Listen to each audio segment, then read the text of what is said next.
आजमाइश मसीह। मुकद्दस मत्ती की अंजील उसका चौथा बाब पहली आयत से लेकर 11 आयत तक।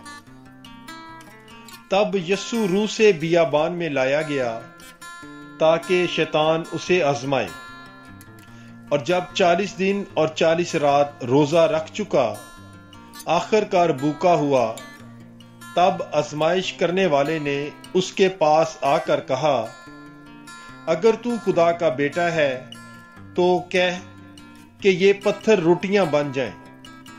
उसने जवाब में कहा, लिखा है कि इंसान सिर्फ रोटी ही से नहीं जीता, बल्कि हर एक कलमे से जो खुदा के मुंह से निकलता है।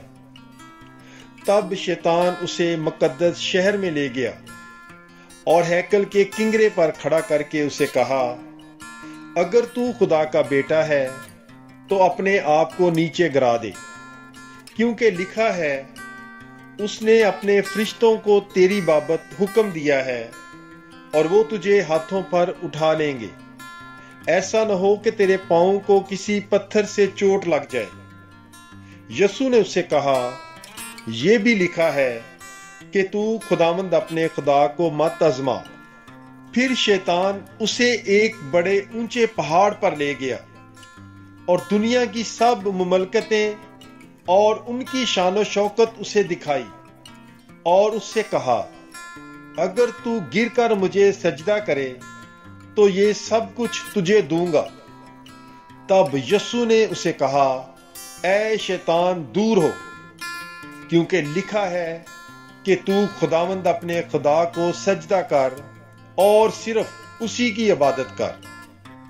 तब शैतान उसे छोड़कर चला गया और देखो, फरिश्तों ने आकर उसकी खिदमत की। पाकलाम के पढ़े और सुने जाने पर खुदावंद की बरकत हो। खुदा का शुक्र हो। God bless you. Bible is life.